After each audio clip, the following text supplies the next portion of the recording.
Olá, minha amiga, olá, meu amigo do canal Raciocínios Espíritas, tudo jóia? Eu sou o professor Danilo Cruz e este é o nosso 24º vídeo dos estudos da série de livros Sabedoria do Evangelho, de Carlos Torres Pastorino. Estamos no primeiro volume ainda. Hoje vamos falar sobre o anúncio do Messias e as respostas de João, que são os dois nomes dos capítulos que serão analisados hoje. Porque eles são mais curtos e por isso a gente resolveu juntar num vídeo só. Como está? Agradeço muito o fato de você estar nos acompanhando, de estar seguindo a série, assistindo a essas 2 dúzias de vídeos, né, que tem o objetivo de destrinchar essa obra com um olhar simbólico, um olhar metafórico de como a vida de Jesus e os fatos que aconteceram têm reverberações em nós, na nossa jornada evolutiva, na nossa jornada espiritual. Pois bem, hoje a gente prossegue ainda falando, como fizemos na semana passada, sobre João o Batista, supostamente primo de Jesus, considerado por Jesus como o maior dentre os nascidos de mulher, o maior dentre os que ainda precisam encarnar, o maior dentre aqueles que ainda se veem presos à personalidade, em contraposição da individualidade.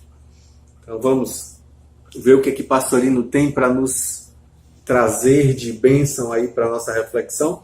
O primeiro capítulo é o anúncio do Messias, e a gente começa com o Evangelho de Lucas, capítulo 3, versículos de 15 a 18.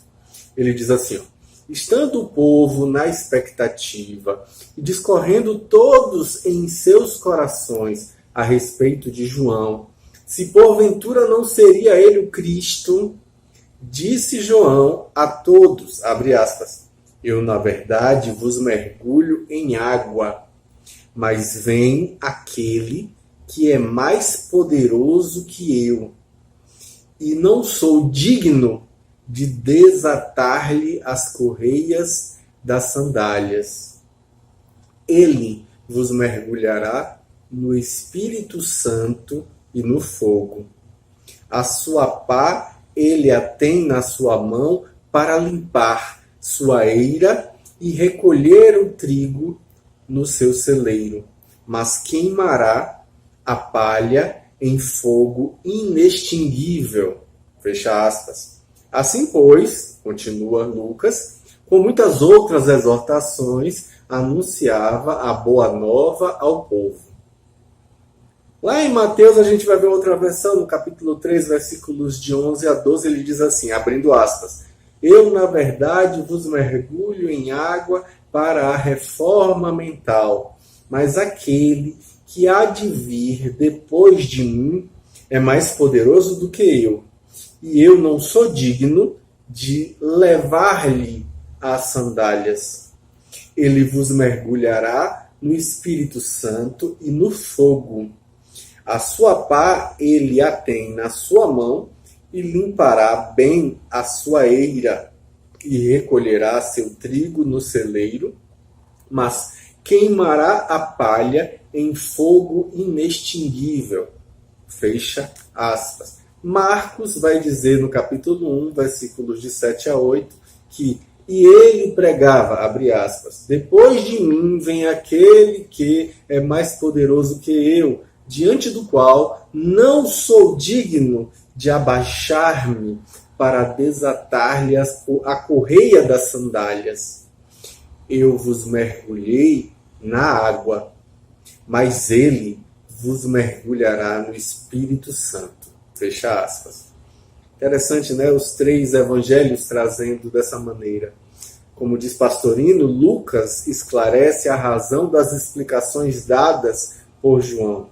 O povo aguardava ansioso o Messias, o enviado de Deus, para libertá-lo do jugo romano. E crescia a desconfiança a respeito de João. Não seria ele esse tal Messias? Não seria ele o Cristo?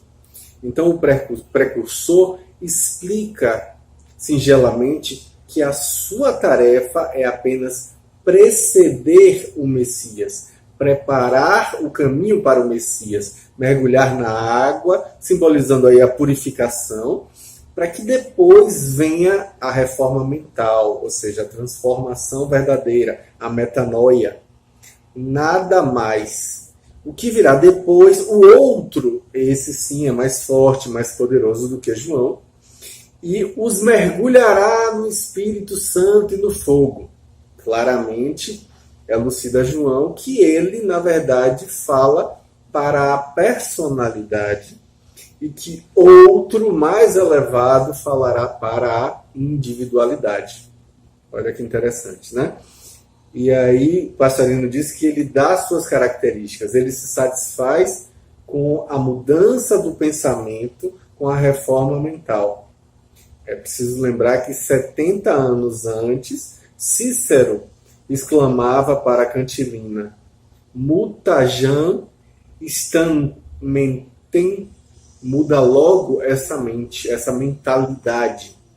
Então, na personalidade, isso constitui o essencial. Mais tarde, quando já no rumo certo, depois de rejeitados os erros, como a gente falou na semana passada, então poderá chegar o outro para ensinar o progresso de dentro.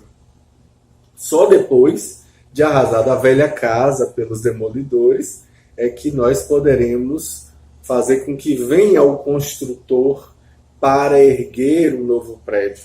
Então, o outro mergulhará a individualidade no Espírito Santo, fazendo com que essa individualidade sintonize com os bons espíritos e a fará penetrar no fogo da purificação, conforme a gente vai ver Isaías falar, Zacarias falar, Malaquias falar, do fogo como algo que purifica, que queimará todas as impurezas. E aí é bom lembrar que é o fogo do remorso que limpa, é o fogo da dor que resgata, é o fogo dos sofrimentos que corrige, é o fogo das provações que tempera, é o fogo aí do amor divino que sempre purifica.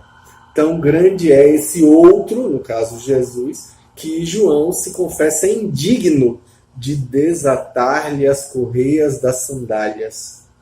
Com isso aí, obviamente, ele está revelando o conhecimento de sua pequenez. Ele está se revelando aí humilde diante da grandeza de Jesus. Embora eles fossem primos, é bom lembrar, né? E confirmando a exultação e o gáudio que João, na verdade, experimentou ainda no ventre materno, quando houve ali aquela situação da visita de Maria, Jesus, quando estava no ventre de Maria, na verdade, né? Era o velho profeta Elias diante de Yahvé, como a gente já falou anteriormente, né? Um homem diante de um Deus, entre aspas. Jesus, então, classificaria mais tarde como sendo, como eu disse, o maior ser da personalidade, ou seja, o maior dentre os nascidos de mulher. Embora ele fosse ainda o menor da individualidade, ou seja, do reino dos céus. E aí é bom lembrar que o menor do reino dos céus ainda era superior a ele, né? Interessante isso. Então João, na verdade, prefigura Jesus. Ele tem ali Jesus tendo a pá nas mãos, como sendo o dono da terra, que é comparado a uma eira. Uma eira é o que, gente? É uma área de terreno liso e duro, onde se põe para secar os cereais, para debulhá-los e limpá-los. Então, nesse olhar, esse planeta é uma eira para provação e seleção dos nossos espíritos, se a gente pode falar dessa maneira. Então, nessa imagem que João mostra, ele traz aí que o trigo, ou seja, as criaturas humanas de boa qualidade, serão recolhidas ao celeiro, os frutos serão aproveitados, né? Mas a palha, ou seja, a personalidade transitória, os corpos físicos, que são também transitórios, que são passageiramente os que revestem o trigo ali naquele momento, para depois serem abandonados Então, com isso, essa palha aí vai ser queimada num fogo inextinguível. Com efeito, é bom lembrar, como diz Pastorino, que o fogo purificador do amor divino é eterno e inextinguível em todos os universos, usando as palavras de Pastorino, que vai destruir tudo que é inútil, tudo que é transitório e, portanto, prejudicial. É a palha dos defeitos, a palha dos vícios, dos maus hábitos, da vaidade, a palha do orgulho, do egoísmo, do personalismo enfatuado, da separatividade, enquanto, na verdade, os grãos de trigo serão moídos pela dor, irão constituir aí, no caso, uma só farinha, formando um todo coletivo que é maior do que o si mesmo, né? Então, Lucas conclui dizendo essas coisas, né, dizendo que essas que ele exemplificou eram as pregações de João ao anunciar à humanidade a boa notícia de que o reino dos céus, na verdade o reino dos céus aí é a era da individualidade, a era da espiritualidade, estava próxima. Já ia começar, na verdade, com a chegada de Jesus à Terra, na sua missão divina, com o advento do Senhor à sua eira. Então, Pastorino diz que esse esclarecimento de João é taxativo e indiscutível. Ele se dirige à personalidade exterior, ele se dirige aos planos do quaternário transitório. Aí o quaternário transitório é composto de quê?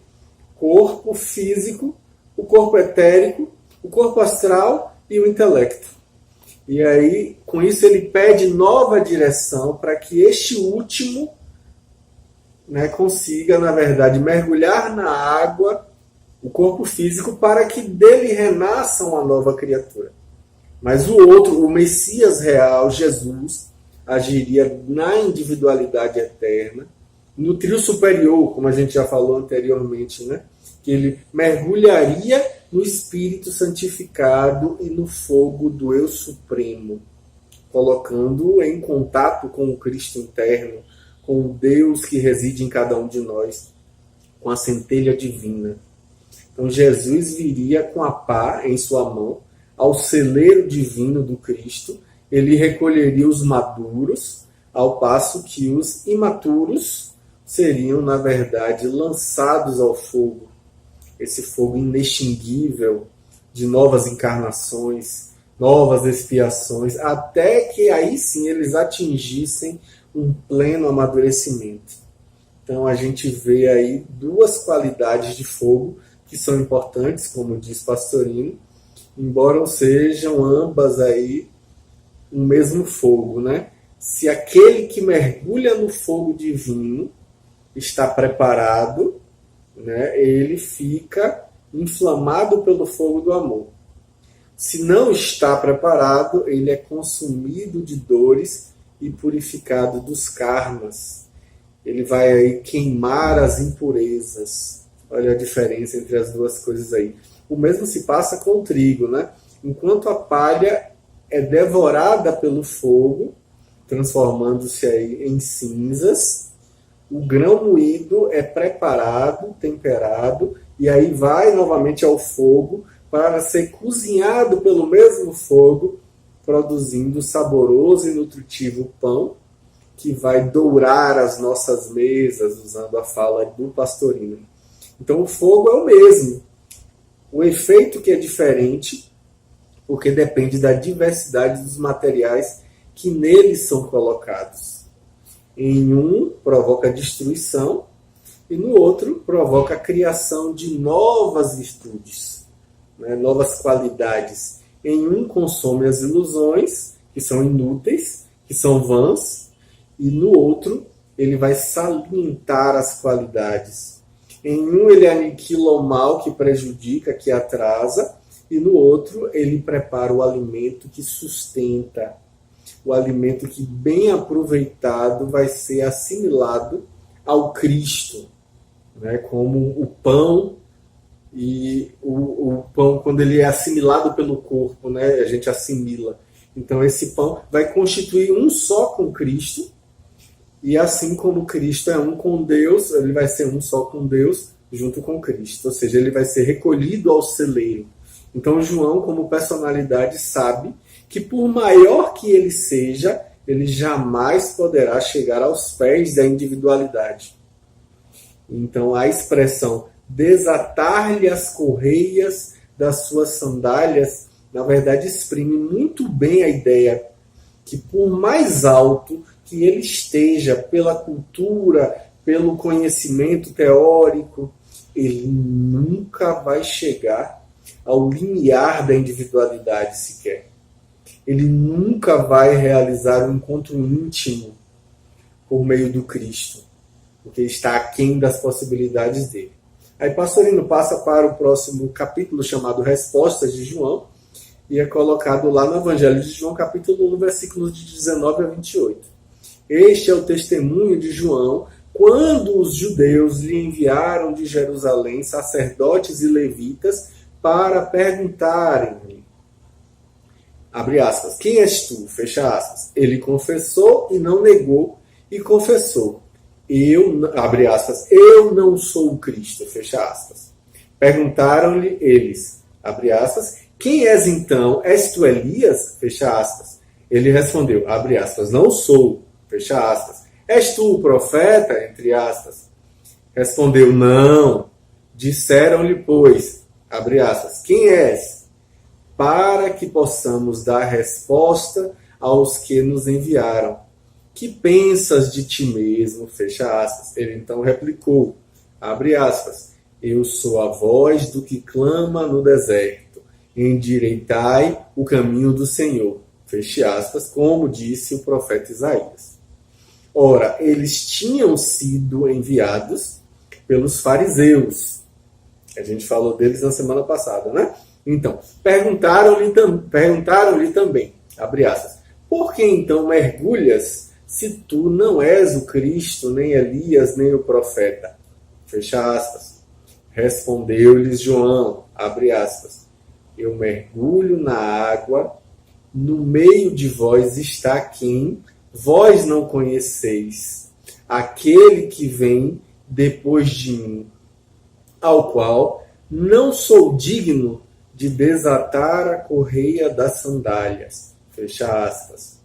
Isto passou-se em Betânia, além do Jordão, onde João estava mergulhando, ou seja, estava batizando. E aí Pastorino vai pegar esse texto de João e vai dizer que é o mesmo episódio que anteriormente foi narrado pelos evangelhos sinópticos. Dessa vez é trazido por João no evangelho místico de João, né? Trazendo com outro olhar, com a autoridade que lhe conferiu o fato de que ele foi discípulo de João Batista. João Evangelista foi discípulo de João Batista e, portanto, ele deve ter assistido a essas cenas. Então ele traz o seu testemunho ocular do interrogatório oficial por parte do Sinédrio, por intermédio justamente de emissários credenciados que foram solicitados pelo Sinédrio, ou seja, os fariseus e os saduceus mandaram. Então a delegação era constituída de sacerdotes, ou seja, saduceus, que representavam aí a autoridade, e de levitas, que eram o clero encarregado da polícia do templo de Jerusalém. Então, a pergunta aí, quem és tu? Subentendia, na verdade, o acréscimo, és o Cristo? E o evangelista, então, coloca enfaticamente a resposta dada por João Batista. Confessou e não negou, mas confessou, não sou o Cristo, ou seja, não sou o Messias esperado. Ele falou a verdade sem rebuços, não se fazendo passar por quem ele não era. Isso é importantíssimo deixar claro. Então eles insistem, eles perguntam de novo se ele era o Elias. É bom lembrar aí que a vinda do Messias estava condicionada à vinda de Elias. Então, primeiro viria o Elias e depois viria o Messias. Então, segundo as palavras do Antigo Testamento, a gente vê que em Malaquias é colocado desse jeito, né? Que eis que envio o meu mensageiro e ele há de preparar o caminho diante de mim. Aí Yahvé que fala isso lá em Malaquias capítulo 3, versículo 1. E eis que vos enviarei o profeta Elias, antes que venha o grande e terrível dia de Yahvé. Ele converterá o coração dos pais aos filhos. Olha aí que interessante essa fala, né? Ele converterá o coração dos pais aos filhos. E aí ele diz que os judeus aguardavam o Messias no sentido literal, conforme a gente vê em Mateus, conforme a gente vê em Marcos, conforme a gente vê em Lucas. Então Jesus diz claramente, falando aí de João Batista, se quereis compreendê-lo, ele mesmo é Elias que tinha que vir. Essa é a palavra de Jesus em Mateus capítulo 11, versículo 14. E mais ainda, ele diz assim, declaro-vos que Elias já veio, e os discípulos entenderam que lhe falara a respeito de João Batista. Como a gente vê também em Mateus capítulo 17, versículo 11 a 13, e em Marcos capítulo 9, versículo 13. Então, de fato, o Batista viveu um longo tempo no deserto, como Elias. O Batista vestia um manto de pelo de camelo, como Elias. Ele usava um cinto de couro ao redor dos rins, como Elias. Então, por que João diz que não é Elias? E aí, Pastorino vai dizer, porque de fato João Batista não era Elias. Ele foi Elias antes, em uma vida anterior. Mas na atual ele não era mais Elias. Ele era João Batista. Então a personalidade muda de encarnação para encarnação. Quando na verdade o ser, a individualidade, né, que é o espírito imortal, ele reencarna, abandona por completo a personalidade anterior, que morre, obviamente, morre uma só vez, conforme Hebreus capítulo 9, versículo 27, e aí ele assume uma nova personalidade, embora possa reassumir quando novamente libertado do seu corpo físico, como ocorre com João Batista, né? Ele volta a aparecer como Elias depois de desencarnar, reassumindo essa personalidade e conversando com Jesus, supostamente no Monte Tabor, no momento da transfiguração, como é relatado por Mateus, por Marcos. Então, João Batista foi outrora Elias, mas ele não era mais Elias. Ele era João. O comentador católico, como diz Pastorino, o comentador católico Monsenhor Louis Pirot, de quem Pastorino assume que se serve muito nesses comentários, escreve uma frase que esclarece essa resposta de João Batista. Ele diz assim, mas enfim, tratava-se de Elias em pessoa, e nesse sentido, João Batista só podia responder negativamente. Ou seja, não tem como João Batista falar que ele era Elias, porque realmente, naquele momento, ele não era mais. Ele havia sido. Então, embora desconhecendo aí a situação da técnica da reencarnação, esse texto católico, né, de Pirot acerta, né? Ele diz o quê? Que a pessoa, personalidade de Elias era uma, enquanto que a pessoa, personalidade de João Batista era outra. Totalmente diversa, totalmente diferente. Mas a individualidade, ou seja, o ser imortal, o espírito, que não é a alma, é bom lembrar, né? Eram um só. Então, duas contas de um rosário são duas contas diferentes, mas o fio que as liga faz com que elas sejam apenas um rosário. Então, é um fio só. Então, outro exemplo, como diz Pastorino, né? Que cada membro do nosso corpo é independente. O braço não é a perna, óbvio que não. Mas o que faz na verdade, com que eles formem parte de um ser apenas, é o nosso espírito, que os unifica num só corpo, né? Então, como diz Pastorino, né, quando ele cita Gregório Magno na homilia 7ª, no Evangelho, na Patrologia Latina, ele vai dizer que em outro local, aí cita Mateus, né, sendo o Senhor interrogado pelos discípulos com relação à vinda de Elias, respondeu: Elias já veio, e se quereis sabê-lo, é João, que é Elias. João, interrogado, diz o contrário: eu não sou Elias. Que João era Elias pelo Espírito que o animava, mas ele não é Elias em pessoa. O que o Senhor diz do espírito de Elias, João nega da pessoa. Olha que fala interessante, né? Conforme nós vemos, é exatamente o ponto de vista que está aí concordando plenamente com a tese reencarnacionista, né? Aí Pastorino vai dizer que vem a seguir a terceira pergunta, que é baseada na promessa de Moisés, onde ele diz assim, ó, Yahvé, teu Deus, suscitar-te-á do meio de ti, povo, dentre teus irmãos, um profeta igual a mim.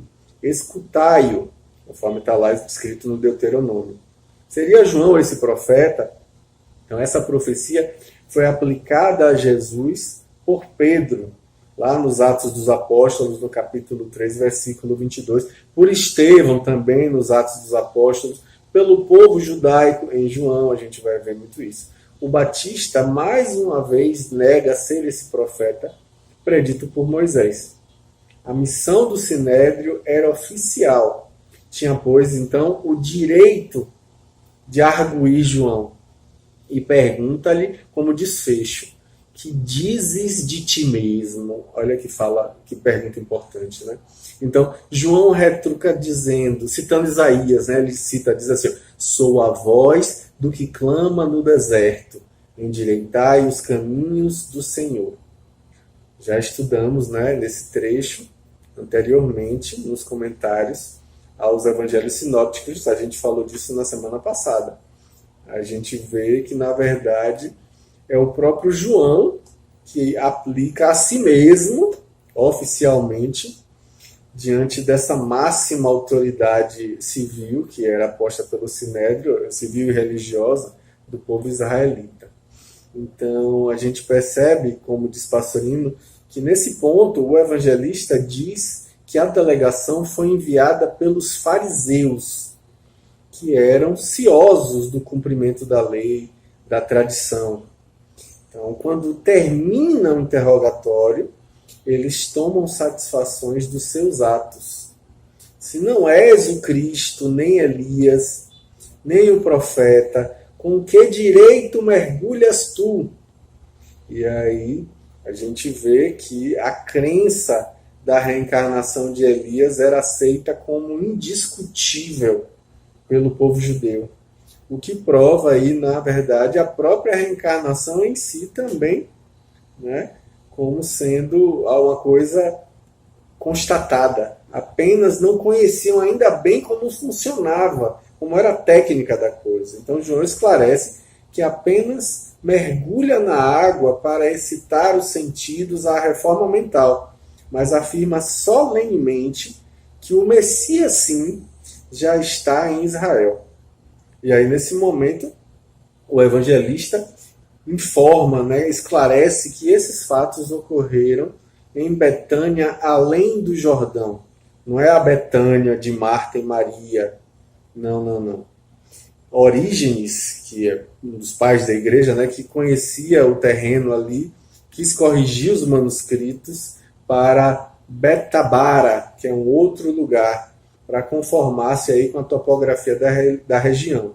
Então, nessa cena, nós observamos a angústia que obceca os homens pela personalidade, pelo que cai sob os sentidos. Pastorino vai lembrar que nada de interessar-se pelo espírito por parte deles, né? Eles querem firmar suas crenças externas nas ilusões passageiras do corpo, nas ilusões da pessoa, da personalidade, da filiação, das credenciais humanas. Então, esses interrogatórios, na verdade, serão feitos a todos os que mergulharam no espírito. Toda vez que a gente se transforma realmente, a pergunta do quem és, que autoridade tens, quem te deu esse poder, vai chegar até nós. Se houver um diploma conferido, está tudo legal, mas há que ser um diploma material e humano, enquanto que, na verdade, a força divina, a pastor René elucida isso muito bem, né? Para os homens comuns e para as autoridades, de nada vale. Que é indispensável a confirmação da autoridade humana. É importantíssimo que a gente vá além dessas questões sociais, dessas questões que têm a ver com a transitoriedade da personalidade. A gente precisa conseguir transcender isso para dar valor ao que realmente é divino, o que realmente é permanente. Então, que as bênçãos do Cristo possam ser acolhidas em nossos corações para que a gente consiga verdadeiramente sair do lugar do fariseu que está ali fazendo interrogatório e ir para o lugar daquele que está anunciando a boa nova. Porque essa é a mensagem, esse é o exemplo que a gente deve seguir. Boa semana para vocês. Semana que vem a gente está de volta. Grande abraço.